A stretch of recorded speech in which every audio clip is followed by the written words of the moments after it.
안녕하십니까.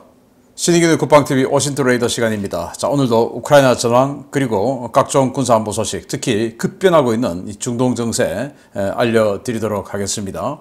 자, 우크라이나가 러시아의 방공망, 전선 그리고 전선 직후방에 있는 이 중심 지역의 러시아 방공망을 완전히 다 파괴하고 나니 우크라이나가 날려보내는 장거리, 중거리, 자폭 드론이 거의 무인지경으로 작전을 수행하고 있습니다. 그래서 매일매일 그 수량을 늘려가면서 타격을 하고 있는데 오늘은 또 어떤 지역에 얼마나 큰 피해가 발생했는지 알려드릴 수 있게 되어서 기분이 좋습니다. 어떤 내용인지 알려드리도록 하겠습니다. 자, 국제적인 정보 소식 먼저 보겠습니다. 미국과 이스라엘은 고위급 화상안보회담을 했는데 미국은 제이크 설리번 백악관 국가안보보좌관이 참가했고, 그리고 이스라엘은 전략부 장관을 비롯한 여러 관료들이 참가했어요. 여기에서 미국은 헤즈볼라와의 전면전이 발발하면 이 아이언돔이 감당하지 못하는 로켓탄이 쏟아질 것이다. 그래도 괜찮겠냐? 라고 우려를 표명했다라고 합니다. 그러면서 이제 이 자리에서 아마 제가 봤을 때 D-Day 다 정한 것 같고, 그래서 어떤 식으로 작전할지 다 약속을 하고 한 것 같습니다. 이스라엘은 미국의 인질 생還 때까지 가자지구에 병력 잔류가 필요하다. 그래서 가자지구에 수의 필수 요원들, 병력들 놔두고 그 대신 주력 병력들 빼서 이 헤즈볼라와의 전면전을 위해서 북부 지역에 재배치할 것이다 라고 통보했습니다. 그래서 가자지구로 완전히 빠져나오면 이건 항복이나 마찬가지죠. 또 이스라엘도 국내 정치적으로 가자지구에 있는 병력을 다 빼면 지금 남아있는 인질 포기하는 거나 마찬가지죠. 그러면 휴전 또는 종전 협상을 하면 될 텐데 지금 하마스가 원하는 대로 할 수밖에 없죠. 만약에 그렇게 되면. 그러면 항복이나 마찬가지니까 지금 이스라엘 정부가 정치적으로 그런 것들은 선택하기 힘들죠. 그래서 가자지구에 필수 병력 놔두고 주력을 북으로 보내서 헤즈볼라와 전쟁하겠다 이렇게 통보를 했고, 하산 나스랄라 헤즈볼라 수장은 이스라엘 그 어디에도 안전한 곳이 없다. 전면전이 발발할 시에 갈릴리 지역, 그러니까 북부 지역 골란고원 쪽 그쪽이죠. 그 지역으로 지상군으로 침공할 것이다 라고 협박을 했는데 자기네들도 이제 뭔가 겁이 나는 거죠. 아마 하산 나스랄라가 가장 먼저 죽어 나갈 타겟이 되지 않겠는가 라고 생각이 됩니다. 이란 외무부 장관 등 대표단이 카타르 도하에 가서 하마스 수뇌부와 접촉했습니다. 그러면서 이제 대이스라엘 전쟁에 대해서 논의를 했는데 이 모습이에요. 이란 외무장관이 이 헬리콥터 추락으로 대통령과 함께 죽었죠. 그래서 후임으로 외무장관이 된 사람이에요. 알리 바게리 외무장관, 그리고 이스마일 하니에 하마스 정치국 국원이 이 카타르 도하에서 이렇게 만나는 장면인데, 만약에 이 헤즈볼라 전쟁을 하면 하마스나 또 이란은 어떻게 헤즈볼라를 지원해서 이스라엘을 괴롭힐 것인가 하는 부분에 대해서 의논한 것이죠. 미 국방부는 아이젠하워 항모 전단이 홍해로 들어갔었죠. 그걸 다시 헤즈볼라 위협 대응 위해서, 즉 이스라엘을 도와주기 위해서 지중해 쪽으로 다시 북상시켰다, 지중해 재배치했다라고 얘기했고, 미 본토에서는 트루먼 항모 전단도 출항 준비를 마쳤다라고 이야기를 했습니다. 폴란드 국방부는 러시아에서 날린 미상의 열기구가 폴란드 영공에 진입했는데 하나가 날아왔다 그래요. 그래서 특별히 위험해 보이지 않아서 현재는 추적하고 관리 중에 있다. 영공을 벗어날 때까지 지금 추적 중이다라고 이야기를 했고, 프랑스의 여론조사 1위 정당이에요. 국민연합. 그래서 지금 현재 의원이 1위는 아니고 최근에 있었던 EU 의회 의원 선거에서 아주 선전을 했고, 지금 이제 조기 총선을 하는데 여기에서 여론조사 1위를 달리고 있는 정당인데 우파입니다. 우파가 주로 또 고립주의 이런 거죠. 그런데 우리 언론은 또 극우라고 하는데 도대체 우리 기자들 또 그 기자들이 쓴 글을 이렇게 검증하는 데스크들 도대체 극우가 뭔지 그 정의를 알고 자꾸 하면은 극우라고 쓰는 건지 제가 이해를 할 수가 없어요. 어쨌든 이 정당이 6개월간 직업활동이 없는 외국인 체류자들, 지금 아프리카나 중동에서 워낙 많은 이 불법 이주자들이 프랑스에 들어와 있으니까 6개월간 직업 활동 없이 그냥 있는 사람들 전부 다 본국으로 돌아가게 할 것이다. 추방한다 그 말이죠. 당연히 이렇게 해야 되는 거 아니겠습니까? 괌에 전진 배치되어 있는 B-1B 폭격기가 21일 오후에 동해에 진입해서 북한과 러시아 겨냥해서 무력 시위를 했다라는 건데, 자, 21일 날 이렇게 B-1B 폭격기가 동해에 진입하는 이 항적이 잡혔습니다. 그래서 6월 18일은 바렌츠에, 그러니까 북극 연안의 무르만스크, 러시아의 핵 잠수함 기지죠. 그 앞을 B-52 폭격기를 보내서 무력 시위를 하고, 또 21일은 뭐 지금 북한, 러시아 상호 안보 조약, 자동 개입 어쩌고 하니까 웃기지 마 하면서 지금 이 태평양 함대 쪽을 위협하는 이런 그 B-1B 폭격기 보내서 연합훈련을 했다. 아마 우리 한국 공군이 에스코트를 했겠죠. 여기 동해에 들어왔는데 한국 공군이 안 하고 일본 항공자위대가 했으면 이거 정말 기가 찬 일입니다. 부디 한국 공군이 에스코트 했기를 기대하고요. 중국은 세컨드 토마스 암초, 필리핀하고 지금 해상 영토 분쟁하고 있죠. 필리핀 이지 내에 있는데 중국이 지금 우기고 있는 겁니다. 이 분쟁 수역에 22형 미사일 고속정을 투입했습니다. 그 말은 여태까지 중국은 해경들을 보냈는데 이제 드디어 군대를 투입했다 이 말이 되겠죠. 그래서 필리핀을 겨냥한 무력 압박을 강화했다라고 하는데 바로 이 배입니다. 여기에 대함미사일이 장착되어 있죠. 그래서 지금 055형 방공구축함 3척을 여기 보내겠다. 075형 강습 상륙함 보내겠다라고 했는데 그 앞에서 전위 역할을 맡는 그런 함정이 아닌가라고 생각을 하고 이제 이렇게 하면 필리핀도 여기다가 이제 앞으로 군대를 보내겠다고 했죠. 그리고 필리핀이 아주 빠른 시간 내에 이 지역에서 브라모스 초음속 지대함 미사일 발사 실험을 테스트를 하겠다. 그 말은 이제 무력 시위하겠다. 니들 오면 브라모스 막을 수 있냐? 이제 이거 한번 해보겠다.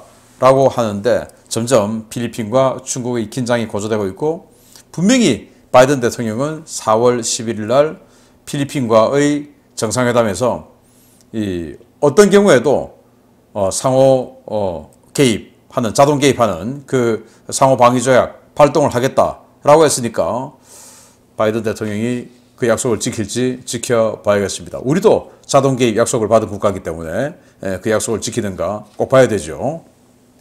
미국은 제즘과 공대지 스텔스 순항미사일이죠. 그리고 LRASM 공대함 스텔스 순항미사일이죠.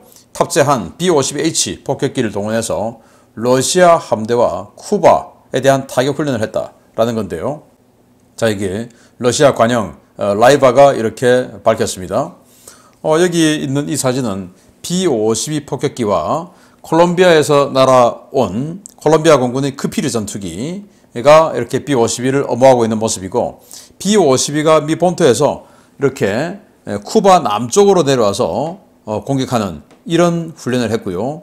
쿠바와 플로리다 사이에 지금 여기 에드미럴 고르시코프 호위함이 있고, 그리고 바깥에 여기 산토도밍고 이 앞에 야센급 잠수함 카잔함이 이 수중에 있습니다. 자, 이런 상황을 가지고 B-52를 가지고 고르시코프도 죽었어 하고 이제 고르시코프를 공격하는 LRASM 그리고 쿠바 니들이 기지를 빌려줘? 알았어. 니들도 죽었어 하고는 쿠바의 아바나를 때리는 이 훈련을 공개적으로 했다라는 건데요. 점점 양측이 긴장이 고조되고 있는 미국과 러시아를 볼 수 있습니다. 자, 우크라이나 전황 보면요. 병력은 1060명의 러시아군을 사상시켰다라고 발표를 했고, 전차는 드디어 8,000대가 넘었네요. 8,001대가 되었습니다. 14대 격파, 장갑차는 35대 격파, 차량은 47대 격파, 특수장비 10대 격파, 야포 54문 격파, 다련장 로켓 1문 격파 등의 전과가 있다라고 밝혔고, 우크라이나군은 총 128회의 교전을 했다. 그리고 교전 숫자는 좀 늘었죠. 그 중에서 적 공격을 대부분 격퇴 중이다 라고 해서 여전히 이 전선 전역에서 우크라이나군이 화력 우위에 있는 이 상황을 알려줬고요. 또 우크라이나군은 차시브야르 전선이 악화되고 있다. 그래서 24예단이라고 새로 만들었어요. 이 24예단을 급파했다. 라고 밝혔는데 여기가 바흐무트죠. 바흐무트 서쪽의 차시브야르죠. 여기로 지금 러시아군이 치고 들어가고 있는데 여기에 현재 우크라이나군은 41기계와 예단이 방어를 하고 있어요. 그런데 러시아군이 워낙 많이 오니까 여기에 24차량화 예단을 하나 더 보내서 이렇게 방어작전에 들어갔다라는 거고, 또 우크라이나군은 러시아가 볼첸스크 방면, 즉 하르키우의 북동쪽이죠. 여기에서 2차례 공세가 들어왔는데 모두 격퇴했다라고 밝혔고, 러시아가 우크라이나의 에너지 인프라를 겨냥해서 드론 공습을 했어요. 오늘 제가 메인 뉴스에서 우크라이나가 러시아 에너지 인프라 드론 공습한 거 알려드릴 텐데 서로 지금 하고 있는 겁니다.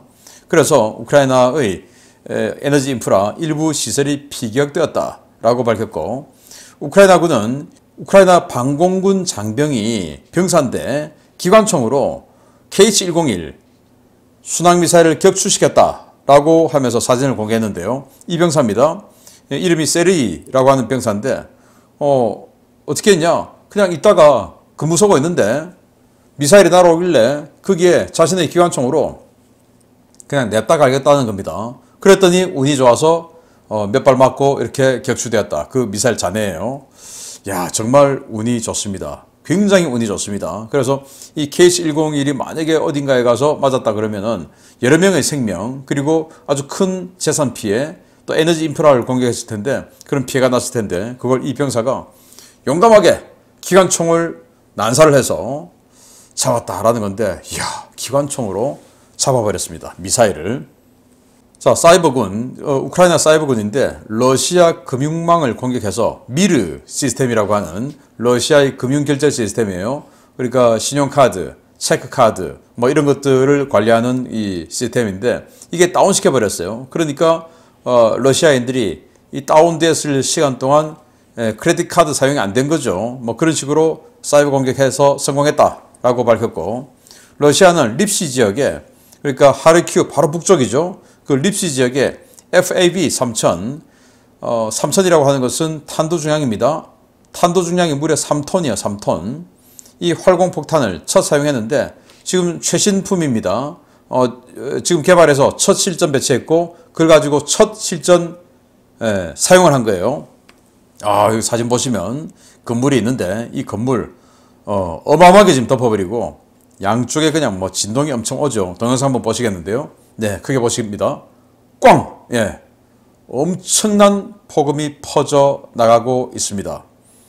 이 정도로 강력한 3톤짜리 탄도 중량인데 건물이 그냥 완전히 초토화돼 버린 이런 상황, 골조만 이렇게 보이는 상황이 되어버렸는데 제법 큰 건물이었죠.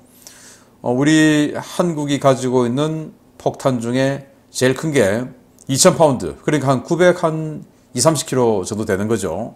그런데 그거보다 한 3배. 우리 현무 4, 현무 5 이 정도에 가서 뭐 3톤, 5톤 이런 거 나오는데 여기는 항공기에서 떨어뜨리는 폭탄을 3톤짜리를 만들었어요. 와, 정말 끔찍합니다.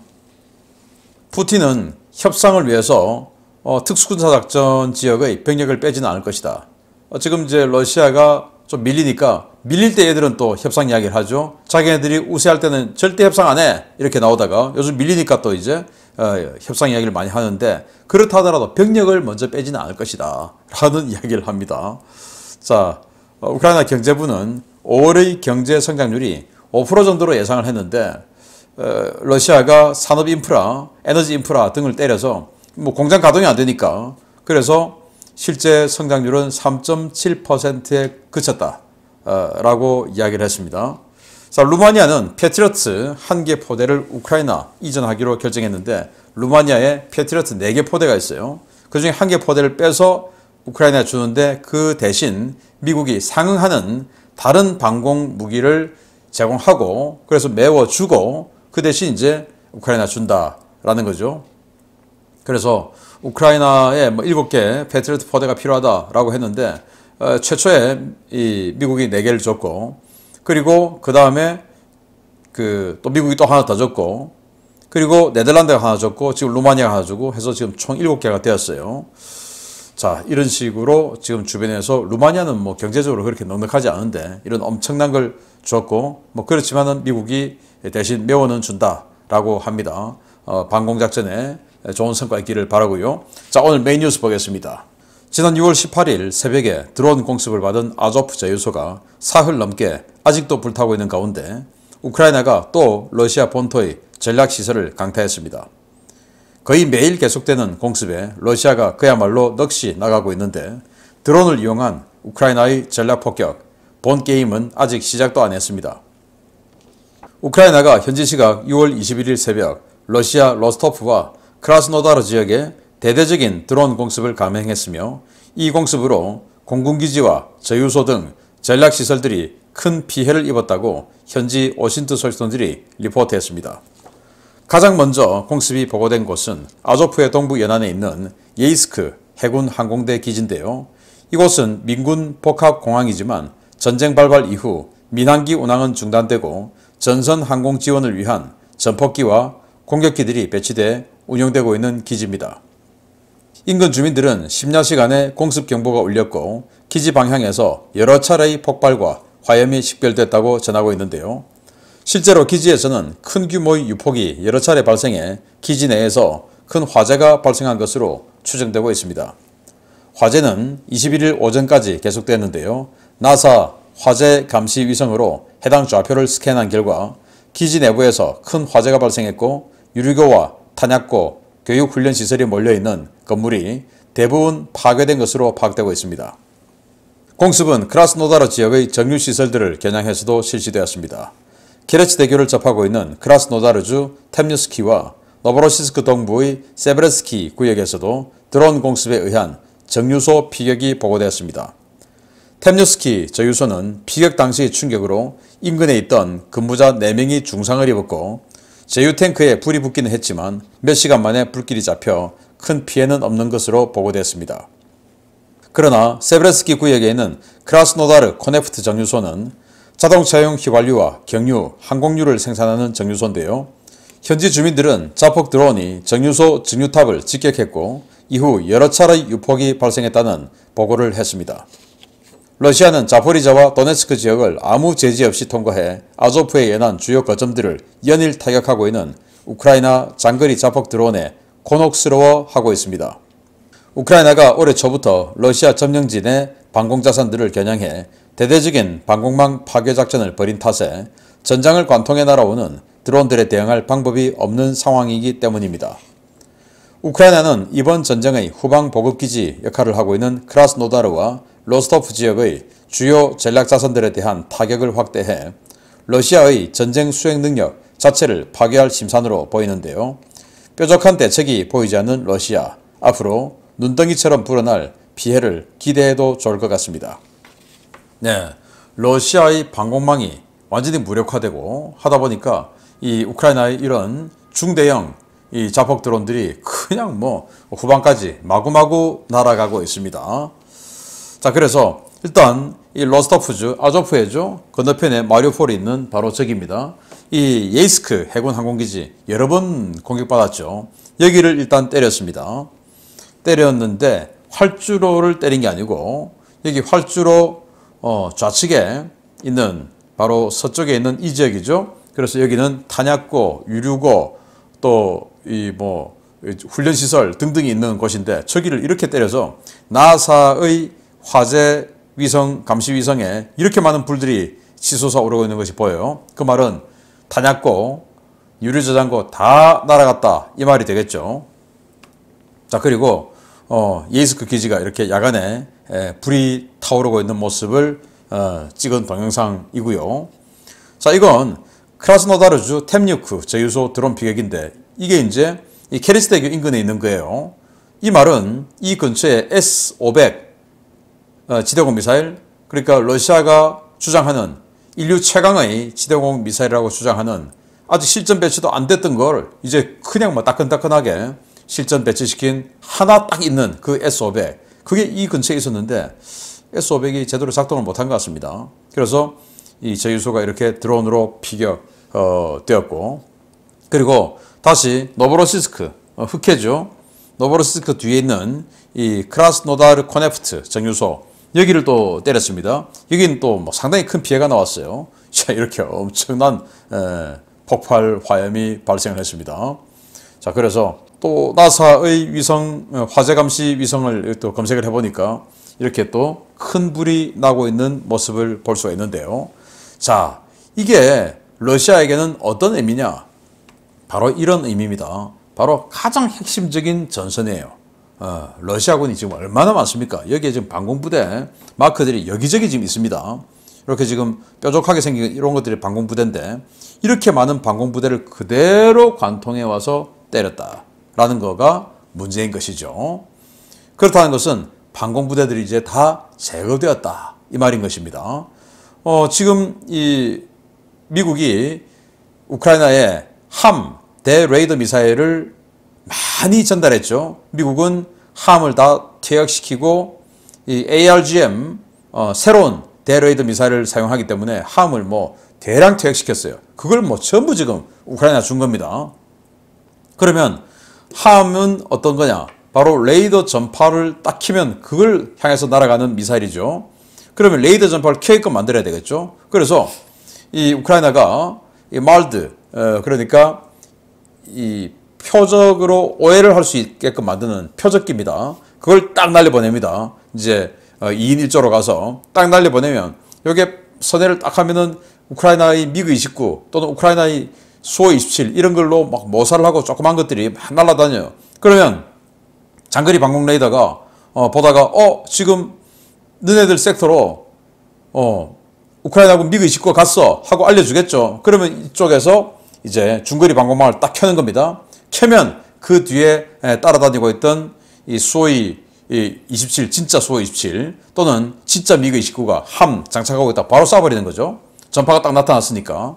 이런 식으로 하니까 아예 레이더를 켜지 못하든지 켰다가 다 파괴됐든지 뭐 이런 식으로 하고 또 켜지 않으니까 또 드론이 가서 때려버리고 이런 식으로 해서 이 전선 거의 전역에 러시아군 방공망이 다 박살이 나버렸고 그러다 보니 드론들이 이런 식으로 완전히 그냥 정말 촘촘하게 있는 러시아군을 그대로 관통해서 수백 킬로미터를 날아가서 그 후방 지역에 있는 지원시설들, 에너지 인프라, 공항 이런 것을 계속 지금 때리고 있는 상황이다.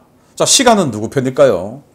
그냥 뭐 정상적으로 보면 시간은 우크라이나 편일 것 같습니다. 단 트럼프 전 대통령이 어떤 스탠스를 취하느냐, 당선이 된다면 어떤 스탠스를 취하느냐에 따라서 지금처럼 러시아를 누르고 우크라이나를 계속 지원해주는 그런 정책을 이어받는다면 무조건 러시아가 지금 패망하는 이 수순으로 갈 수밖에 없는데 좀 그렇게 되기를 기대해 보겠는데요. 아무튼 지금은 우크라이나가 대단히 선전하고 있는 이런 상황임을 계속 알려드려서 기분이 좋습니다. 마치겠습니다. 감사합니다.